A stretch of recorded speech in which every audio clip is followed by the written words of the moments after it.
किसकी?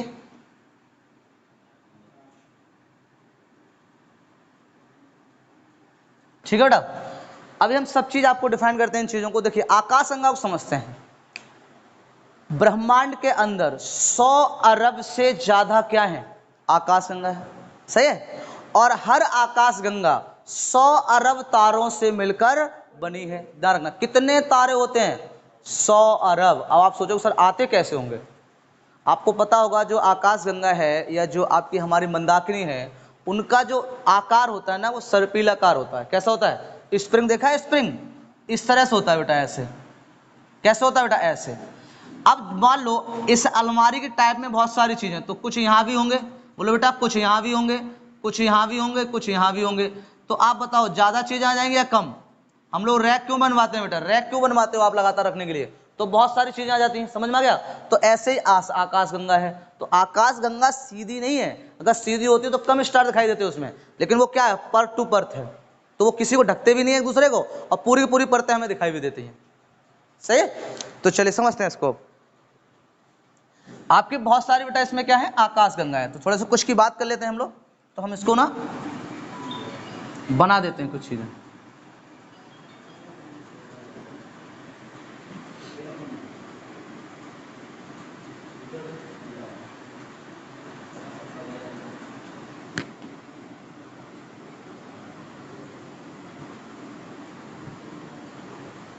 इस तरह से बहुत सारी आकाशगंगा मिलेंगे आपको। हम एक ही दो बनाएंगे, लेकिन ज़्यादा बनाएंगे तो बहुत टाइम लग जाएगा। ठीक है बेटा? तो इस तरह से ये 3-3 के पेयर में होंगी। कितनी होंगी बेटा? 3-3 के पेयर में होंगी। और कितनी होंगी बेटा? ये 100 अरब होंगी। कितनी होंगी बेटा? 100 अरब। ऐसे 3-3 के पेयर में आकाशगंगाएं होती हैं, और बहुत सारी हो जाएंगी, 100 अरब तक हम इनको बना सकते हैं। बट हमें क्योंकि समझना है तो हम थोड़ा सा ही बना लेंगे बेटा। सही है? देखिए यहाँ पर जो ये नंबर है हमारे 1 2 3, तो ये वाली मान लो ये हमारी जो आकाशगंगा है, ये मंदाकिनी है। कौन है बेटा? कौन है बेटा? ये मंदाकिनी। इस मंदाकिनी को ही क्या कहते हैं हम लोग बेटा? दुग्ध मेखला कहते हैं। आप बोलते चलेंगे, नोट करते चलेंगे। क्या बोलते हैं इसे बेटा? दुग्ध मेखला। अगर इसको इंग्लिश में ट्रांसफर करें तो क्या बोलेंगे इसको? मिल्की वे बोलते हैं। तो आप कतई लड़ने वाले किसी से कोई बात नहीं है बेटा। मंदाकिनी भी इसी को कहा जाता है, दुग्ध मेखला भी इसी को कहा जाता है, और मिल्की वे भी इसी को कहा जाता है। कुछ अलग से आपको चीजें नहीं है। मास दिखाई दे रहा है? नहीं दे रहा? इधर बैठ सकते हो आगे। ठीक है, थोड़ा इधर जाओ हिमांशु अंदर के लिए। आप सही है? देख चलो, झुकनो मत करे, तकलीफ नहीं करो, कोई बात नहीं। आप दिखाया जाता है बेटा, यहाँ तक दिखाई दे रहा है, लिखा हुआ दिखाई दे रहा है। तो बेटा ये क्या होगा? मंदाकिनी हो गया। कुछ सुनते सुनते लिख लिया करो, कोई दिक्कत नहीं है। दुग्ध मेखला है और मिल्की वे, ये हमारी मंदाकिनी है, जिस पर हम बेटा क्या करते हैं? निवास करते हैं। अगर हमारी मंदाकिनी है तो हम आपकी पहचान के लिए इसमें सूर्य बना देते हैं। अब भाई ब्लैक मार्कर, सूर्य में ब्लैक ही दिखाई देगा आप लोगों को। ठीक है, ध्यान रखना बेटा, ये सही है, इतनी समझ लो आप। अगर हमारी मंदाकिनी है तो इसमें बेटा क्या होगा? आपका सूर्य भी हमारा होगा यहाँ पर। क्लियर हो गया? अब अगला क्वेश्चन पूछता है कि मंदाकिनी के सबसे समीप जो आकाशगंगा है वो कौन सी है? जल्दी बोलो बेटा। नहीं, कौन सा? एंटोमेटा करके कुछ, हाँ देवयानी। कौन सी बेटा? देवयानी। उसे इंग्लिश में बोला जाता है देवयानी। ठीक है, तो अगर आपसे पूछे कि मंदाकिनी के समीप कौन सी आकाशगंगा पड़ती है, तो आप इसे क्या बोलोगे? देवयानी। ठीक है, हाँ इंग्लिश में बोला जाता है इसको। ठीक है, एंट्रोमेटा बोल जाते हैं उसे। अब पूछेगा कि आकाशगंगा जो हमारी मंदाकिनी है उससे दूर जो आकाशगंगा है उसका नाम क्या है? हमारी आकाशगंगा यानी कि मंदाकिनी से दूर कौन सी आकाशगंगा है? कौन सी है? NCG 33। कौन सी बेटा? NCG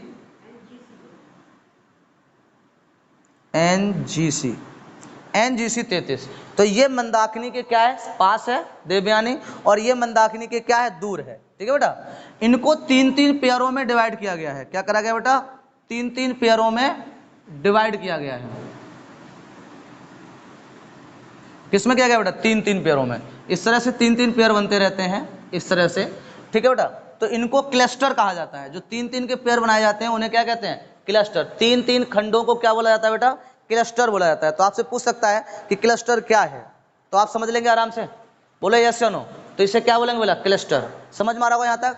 तो 3 तीर के जो आकाश गंगा के जो आपके चित्र बनते हैं, जिनको हम लोग पेयर बनाते हैं, उन्हीं पेयरों को बेटा क्या कहते हैं, क्लस्टर बोलते हैं। क्या बोलेंगे बेटा, क्लस्टर। तो यहाँ तक समझ में आ गया। मंदाकिनी क्या होती है, मंदाकिनी के पास कौन सी पड़ेगी आपकी, तो देवयानी पड़ती है। देवयानी के अगर हम मंदाकिनी के दूर अगर बात करेंगे उसकी आकाश गंगा की, तो वो कौन सी आ जाएगी आपकी, NGC 33 हो जाती है। समझ में आ रही बात यहाँ तक, किसी कोई दिक्कत तो नहीं। आगे हम लोग बढ़ते हैं और आगे और चीजें समझते हैं इसमें। अब हम बात करते हैं एक आकाश गंगा की, यानी हम अपने आकाश गंगा की बात करेंगे, सिर्फ हमें उसी का दिक्कत और वहीं से क्वेश्चन आएंगे आपके, ठीक है, बाकी इधर उधर से नहीं पूछता है। तो क्या क्या चीजें पूछता है समझिए। देखिए अब हम एक इस आकाश गंगा लेते हैं और अपनी आकाश गंगा लेते हैं, इसी के बारे में बताते हैं। ये मान लो हमारी क्या है बेटा, आकाश गंगा है। अगर ये हमारी आकाश गंगा है तो सूर्य बेटा यहीं पर होगा, इसका बिल्कुल कोने पर होता है, जिससे सभी में घूम सकता है। ठीक है बेटा, क्या होगा, घूम सकता है। जिस प्रकार से सूर्य के चारों तरफ ग्रह चक्कर लगाते हैं, क्या लगाते हैं, सूर्य के चारों तरफ ग्रह क्या लगाते हैं, चक्कर लगाते हैं। ठीक है, तो आपको उसी तरह बताना पड़ता है कि सूर्य भी किसी ना किसी का चक्कर लगाता है। हर बड़े आदमी के आसपास छोटे छोटे लोग चक्कर लगाते हैं, ये आपको ध्यान रखना है। ठीक है, तो आपसे पूछे कि सूर्य किसका चक्कर लगाता है, तो आप कहोगे सूर्य जो होता है ना, वो हमारी मंदाकिनी का चक्कर लगाता है। और मंदाकिनी क्या है, एक आकाश गंगा है। क्या भाई, आकाश गंगा। समझ में आ गया। तो ये सूर्य है, ये भी बेटा क्या करता है, चक्कर लगाता है। क्या लगाता है, ये चक्कर लगाता है। आपसे पूछेगा सूर्य मंदाकिनी का चक्कर कितने वर्षों में पूरा करता है, बताओ भाई अंजलि, कितने वर्षों में पूरा करता है ये अपना चक्र मंदाकिनी का, 25 करोड़ साल बाद। सही है, तो लिख लो बेटा इसमें 25। अब आप सोचो कितनी दूरी है, साल बाद। अब आपको बड़े हल्के हल्के चलता है, मरल्ला मरल्ला। ठीक बेटा, कितने साल में चक्कर पूरा करता है ये, 25 करोड़ साल। कभी भी हम सूर्य के हैप्पी बर्थडे नहीं देख सकते। देख लोगे, आपको पुनर्जन्म में पुनर्जन्म पुनः पुनः इतने जुड़ जाएंगे कि खुद पुनः बन जाओगे। सही है, 2-3 हज़ार से कुछ ना होगा। सही, 100-100 हज़ार जिंदगी नहीं किसी को, हो सकता 70-60 भी लग जाते हो। समझा, हाइट पता नहीं है। तो समझ में आ गया। अब आप लोग तो सूर्य तो बड़ा मक्कार है, बड़ा स्लो चलता है। स्लो नहीं चलता है ये बेटा। ठीक है, इसकी स्पीड कितनी रहती है, इसकी स्पीड कितनी रहती है, तीव्रता चलने की, बताओ भाई योगिंदर, कितनी होती है, 250 किलोमीटर प्रति सेकंड। घंटा नहीं, प्रति सेकंड। 1 सेकंड में 250 जूं। समझ में आ रहा है, इसकी गलती नहीं है। ठीक है बेटा, तुरंत आए जूं पहुंच गए। सुपर से सुपर चल जाएगी भाई साहब। सही है, ये आदमी यहाँ बैठा और वहां उतर गया जाके, बोला रे पहुंच गए, हाँ ठीक पहुंच गए भाई साहब। सही है, जैसे एरोप्लेन होता है, या तो वो आपको मूवमेंट करता हुआ दिखाई देगा, और जब आप बीच की रास्ता तय करोगे तो आपको ना मालूम पड़ेगा चल भी रहा है, खड़ा है। सही है, और जब उतरोगे तो मालूम पड़ेगा आपको। दो ही जगह मालूम पड़ता है, ऊपर जाते हैं एकदम साइलेंट हो जाता है, कतई ना आवाज कर सकता, ना डुल सकता है, आपको मालूम ही नहीं पड़ेगा हम जा रहे हैं, खड़े हैं अभी तक। बोलो यस या नो। तो ऐसे ही, तो इसकी गलती नहीं बेटा, ये एनसीईआरटी में दे रखा है। किसमें दे रखा है बेटा, एनसीईआरटी। कुछ किताबें इसका ये बताती हैं कि इसकी जो स्पीड है बेटा 2500 किलोमीटर प्रति सेकंड है। ये वाला वैसे सही माना जाता है क्योंकि एनसीईआरटी में दिया हुआ है, तो 250 किलोमीटर। कुछ किताबें ये देती हैं, आपको याद रखना तो रख लियो, वरना कोई जरूरत नहीं है इसकी, क्योंकि यही आपका मान्य करा जाएगा। तो 2500 का मतलब जानते हो, ज्यों 2500 किलोमीटर गए। आप सोचिए कितनी तेज बेचारा भागता होगा, लेकिन आकाश गंगा ही इतनी बड़ी है, तो बेचारा क्या करे, घूम के तो आना ही है। अब ये कृष्ण गणेश भगवान तो है नहीं कि माता पिता के चक्कर मार लेंगे बैठ जाएंगे, बोले पूरी दुनिया के हमने संभाल लिए, सब दुनिया तो यहीं समाई हुई है, कैसा कर सकता है ये बेचारा, ये भी चलता रहता है। ठीक है, और इसके पीछे पड़े होते हैं ग्रह, तो ग्रह इसका चक्कर काट रहे होते हैं। बोले भाई साहब भाग कहाँ रहे हो, बोले छोड़ दे मुझे जाना है यार। ठीक है, समझ मारा है, समझ मारा है, बातें कम करो दोनों को दोनों। सही है, इधर ध्यान दिया करो, फोकस पूरा। तो यहाँ तक समझ में आ रहा है। ये तो आपका हो गया कौन, सूर्य। ये चक्कर समझ में आया कितने में लगाता है, ये क्लियर हो गया होगा आपको। ठीक है, अब एक बात बताइए मुझे, अगर आपसे पूछे कि सूर्य के समीप तारा बताओ, प्रैक्सिमा सेंचुरी, इनको हम बाद में नोट करके भी लिखवाएंगे आपको, तो अभी आप समझ लो ऐसे। तो सूर्य के सबसे नजदीक तारा कौन है, सूर्य खुद तारा है। अब इसी तारे के समीप कौन हो जाएगा, इसी तारे के बेटा समीप तारा कौन हो जाएगा, प्रैक्सिमा सेंचुरी। इसको नोट कर लो आप, प्रैक्सिमा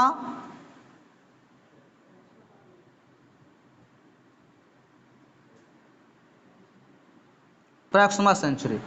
और ये सूर्य है ना, सूर्य, ये कौन है बेटा आपका, सूर्य। सूर्य जो है ना बेटा वो पृथ्वी का नजदीक है। जब जब जब सूर्य ऑप्शन में नहीं दिया होता तो हम प्रैक्सुमा सेंचुरी लगाते हैं फिर, लेकिन ये रियल में सूर्य के नजदीक है ना कि पृथ्वी के। ठीक है बेटा, किसके नजदीक है ये? सूर्य के। ये कभी कभी गलतियां कर देते हैं बार बार इस चीज को। तो बताओ यहां तक किसी कोई दिक्कत हो तो बोलो। ठीक है बेटा, ये 2500 करोड़ है ना, इसे कॉस्मिक ईयर बोलते हैं। क्या कहते हैं बेटा? Cosmic year. ठीक है, पूछा जाएगा कि सूर्य मंदाकिनी का चक्कर लगाता है उस वर्ष को बोलते क्या है, तो इसे क्या बोलेंगे बेटा? कॉस्मिक ईयर बोलते हैं। ठीक है, और जो हमारी पृथ्वी चक्कर लगाती है सूर्य का, उसे दैनिक ईयर बोला जाता है, वार्षिक ईयर बोला जाता है। ठीक है, वो सूर्य पृथ्वी की दैनिक गति कहलाती है, लेकिन सूर्य क्या कहलाएगी? कॉस्मिक ईयर कहलाएगी। क्या कहलाएगी? Cosmic year. ठीक है, बोलो यहां तक किसी को दिक्कत हो तो बोलो। आगे समझ में? आगे बढ़े चीजें। और अब देखिए, अगर हमारा सूर्य यहां है तो कुछ चीजें इसमें और भी रही होंगी, तभी तो जाकर ये पूरा बनाऊंगा सिस्टम।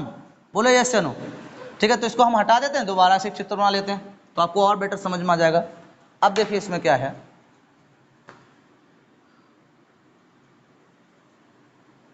ये मान लो हमारी आकाशगंगा है। और कौन सी आकाशगंगा है भाई विक्की? हमारी कौन सी आकाशगंगा है? बोलो जल्दी। कौन है? मंदाकिनी है। हमारी आकाशगंगा कौन सी है? मंदाकिनी। ठीक है, मंदाकिनी का चक्कर सूर्य कितने टाइम में मारता है? 250। कितने में? 250 में। ठीक है, कितने वर्ष? 25 करोड़। कितना बेटा? 25 करोड़। तारे का निर्माण होने से पहले तारा क्या था? निहारिका। तारा बनने से पहले तारा क्या था? निहारिका। तारे की सतह किस प्रकार की थी? प्लाज्मा। किस टाइप की थी? प्लाज्मा टाइप की। समझ में आ गया? तारे की क्या विशेषताएं होती हैं? खुद का हीट, खुद का प्रकाश, और खुद की क्या होगी? उसकी ऊर्जा होगी। क्या होगी? खुद की ऊर्जा होगी। जब 90% डाटा रह जाता है तारे के अंदर तो क्या कहलाता है? वो क्या रहता है? लाल दानव कहलाता है। और जो तारे सूर्य से छोटे होते हैं वो क्या बन जाते हैं 95% के बाद? श्वेत तारा। श्वेत तारा में जब 100% खत्म हो जाता है तो क्या हो जाता है? ब्लैक बावन। क्या बन जाता है? काला बावन। काला बावन बता था। सूर्य से बड़े वाले क्या बनते हैं? अवनव तारा। अवनव तारा में जब 100% खत्म होने वाला होता है तो क्या कर देता है? वो विस्फोट कर देता है। कितने तारे बनाता है? 4। न्यूट्रल, जिसपे बेस नहीं होता है, प्लस और क्वेसर क्या होते हैं? सब तीव्रता से चलते हैं। ब्लैक होल सबसे भारी और सबसे छोटा। सही है। 3 आकाश गंगाओं का आकार क्या कहलाएगा? क्लस्टर कहलाता है। मंदाकिनी के सबसे समीप कौन पड़ता है? देवयानी। मंदाकिनी के सबसे दूर कौन पड़ता है? समझ में आ गया? क्लियर हो गया ना? तो अगर पूछे कि मंदाकिनी के आसपास के दोनों के नाम बताओ तो आप बता सकते हो, ये क्लस्टर के रूम में है। किस रूम में? क्लस्टर। आगे हम लोग और पढ़ते चलेंगे, समझते चलेंगे। आगे बढ़े बेटा। देखिए, अगर सूर्य यहां पर है, यहां पर क्या हो गया आपका बेटा? सूर्य हो गया। चलो मैं इसे थोड़ा बड़ा कर देता हूं। ये क्या बेटा? सूर्य है। ठीक है बेटा, अब सूर्य के समीप भी कुछ रहा होगा। बोलो बेटा यस या नो? सूर्य के समीप भी कुछ रहते हैं, उसके आगे भी कुछ रहता है।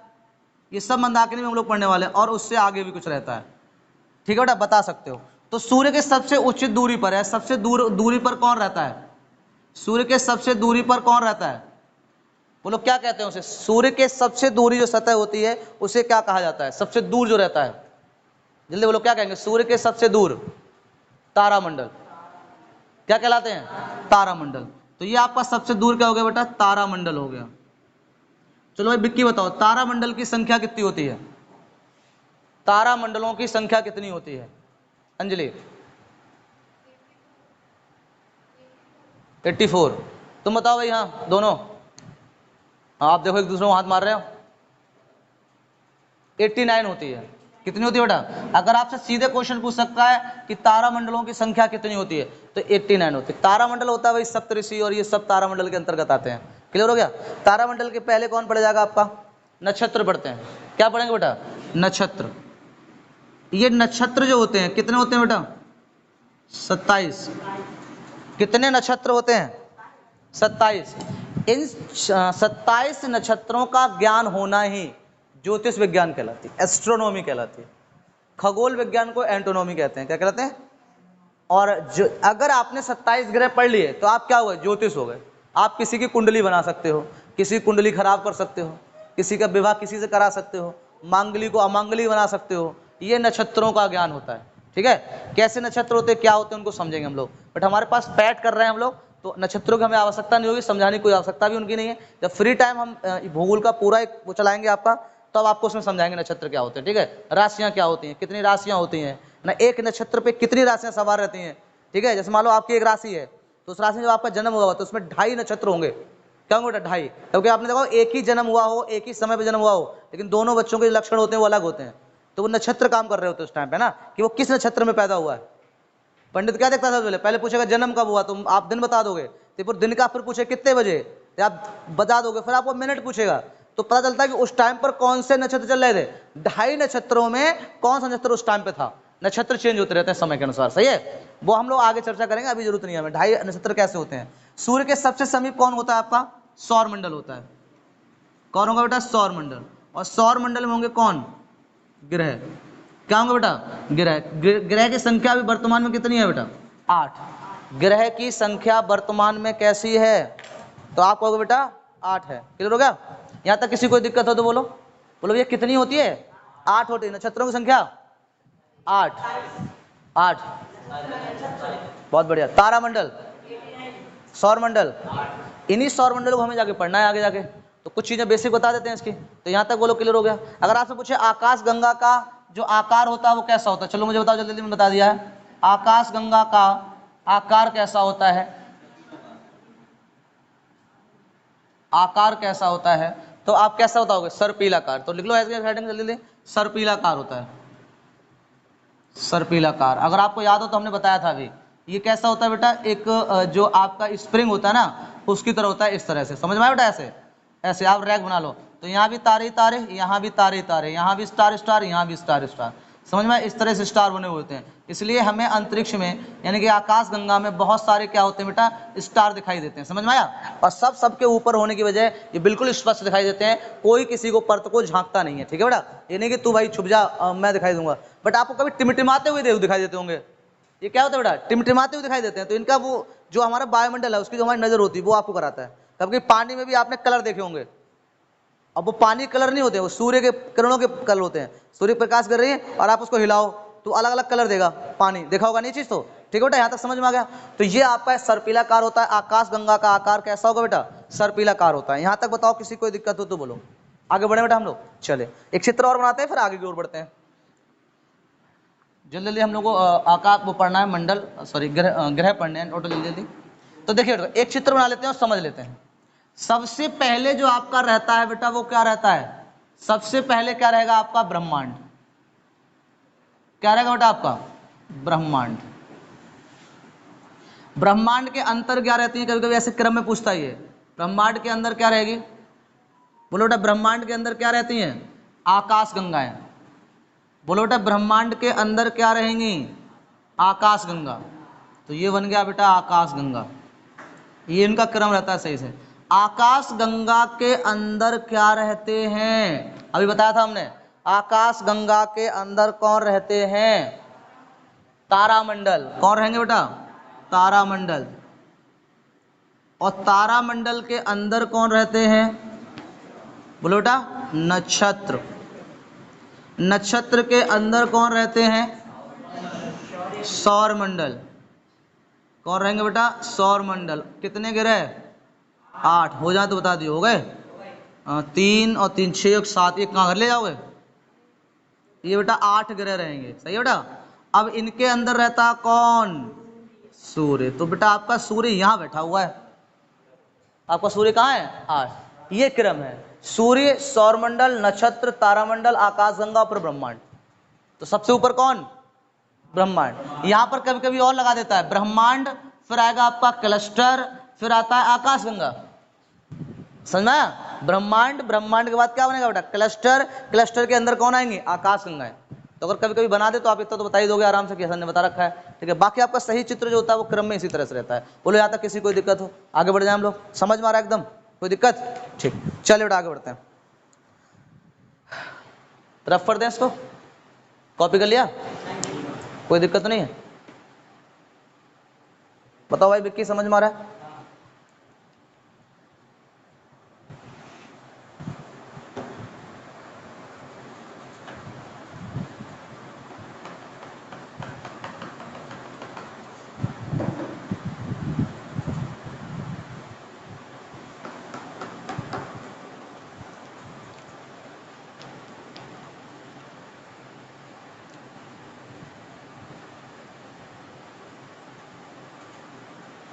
रफ कर दें बेटा?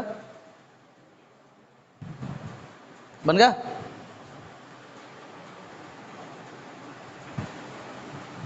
आगे बढ़े?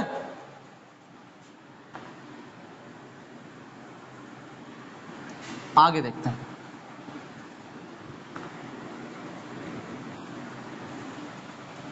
ठीक है, ये हम देख लेते हैं इसको थोड़ा सा एक बार और।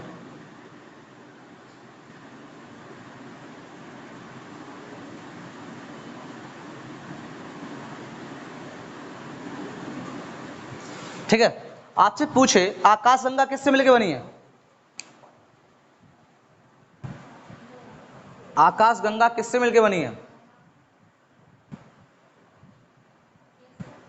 आकाशगंगा है, क्लस्टर तो उनका तीन तीन का जो पेयर होता है उन्हें क्लस्टर कहा जाता है। आकाशगंगा किससे मिलकर बनी है? उसे आकाशगंगा क्यों कहा जाता है? बताया था भी 100 अरब तारों से मिलकर बनी है। कैसी बातें करते हो? आकाशगंगा किससे बनी है? 100 अरब तारे। आपसे पूछेगा कि आकाशगंगा में सर्वाधिक तारे कहाँ होते हैं? आकाशगंगा में सर्वाधिक तारों की संख्या कहाँ होती है? बोलो। तो आप कहोगे बेटा केंद्र में। कहाँ होती है बेटा? केंद्र में। बेटा इसको ना बल्ज कहा जाता है। क्या कहा जाएगा? बल्ज। तो लिख लो, यहां तारों की संख्या ज्यादा होती है। सबसे ज्यादा अगर कहीं तारों की संख्या होती है तो वो बल्ज में होती है। बल्ज जो है वो आपका आकाशगंगा का केंद्र कहलाता है। क्या कहलाएगा बेटा? केंद्र। क्या कराएगा बेटा? तो आपसे पूछे बल्ज क्या है, तो आप कहोगे आकाशगंगा का केंद्र, जहां पर तारों की संख्या क्या रहेगी बेटा? ज्यादा रहेगी। कभी कभी क्वेश्चन आपसे पूछेगा कि ब्लैक होल सबसे ज्यादा कहां बनेंगे? ब्लैक होल सबसे ज्यादा कहां बनेंगे? जल्दी बोलो, ब्लैक होल कहां सबसे ज्यादा बनते हैं? इसी पे कहां? बल्ज में। क्योंकि जहां तारों की संख्या ज्यादा होगी वहीं पर ब्लैक होल भी ज्यादा बनेंगे। तो लिख लो यहीं पर बेटा, इससे ब्लैक होल ज्यादा बनते हैं।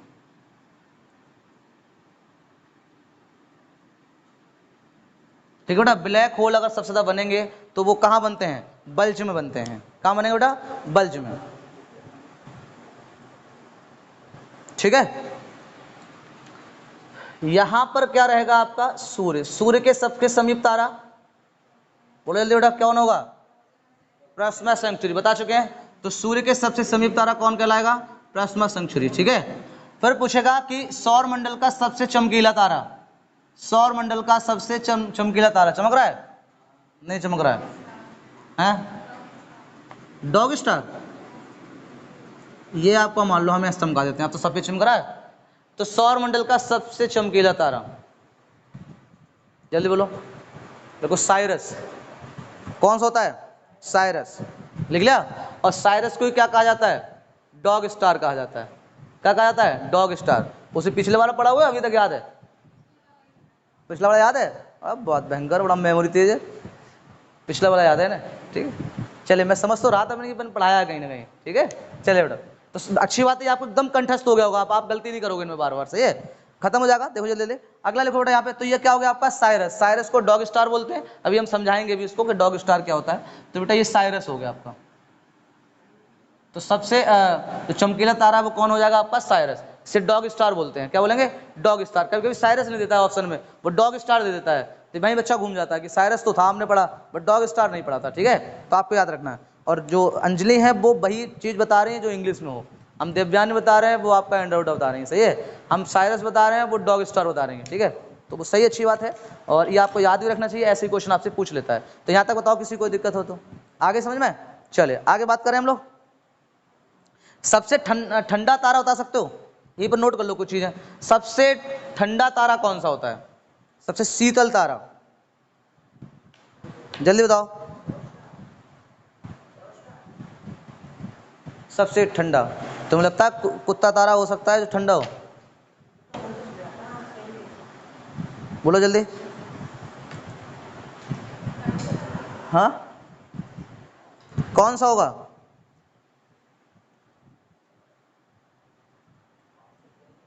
क्या बोलते हैं उसे? लिखो, नोट बना लो फटाफट जल्दी, सब लोग लिख लो अपना अपना कॉपी पर। सबसे ठंडा तारा, तो मैं यही लिख देता हूं, सबसे ठंडा तारा। कौन सा बेटा? सबसे ठंडा तारा। तो लिखो ओरियन। अब याद आ रहा है? ओरियन। अगला है ओवला, ओरियन ओवला स्टार, यानी कि तारा। ओरियन ओवला तारा, ये आपका सबसे ठंडा होता है। क्या होता है ये? सबसे ठंडा होता है। ठीक है, आगे बात करें हम लोग। सप्तऋषि के नाम सुना होगा, सप्तऋषि है? तो सप्तऋषि क्या होते हैं? 7 तारों के समूह को सप्तऋषि कहते हैं। बट सप्तऋषि होते कितने प्रकार के हैं? ध्रुव तारा सभी जानते होंगे। ध्रुव तारा जानते हैं, उत्तर में निकलता है ध्रुव तारा। उसकी कहानी याद होगी ध्रुव तारे वाली। ध्रुव तारा को ध्रुव तारा क्यों कहा गया? नहीं याद है? हिरण्याकश्यप के पुत्र का नाम नहीं पता है? बोलो। ध्रुव ने पूजा की थी विष्णु भगवान की काफी, तो सिर्फ तारे के रूप में संचित कर दिया गया था। बोला आपकी पूजा यहीं होती रहेगी और आप चमकते रहेंगे यहीं पर। उत्तर दिशा में जब जब लोग देखा करेंगे तो तुम्हारा नाम लिया करेंगे। ठीक है, नहीं सुना है? कैसे आधुनिक लोग हो तुम लोग। रामायण पता है? तो से सबसे छोटा मंडल बता जरा। सबसे छोटा कांड कौन सा है रामायण का? या अभी रुको, तुम्हारी या सुंदरकांड सबसे छोटा है। किष्किंधा कांड। किष्किंधा कांड जो है वो क्या है? सबसे छोटा है। और लंका कांड सबसे बड़ा, यानी जिसे युद्ध कांड कहते हैं। सही है? अरे सुंदरकांड की बात अलग है। सुंदरकांड नहीं है, हाँ वो सेकंड थर्ड नंबर पे आता है। चलो बेटा आगे बढ़ते हैं फिलहाल हम।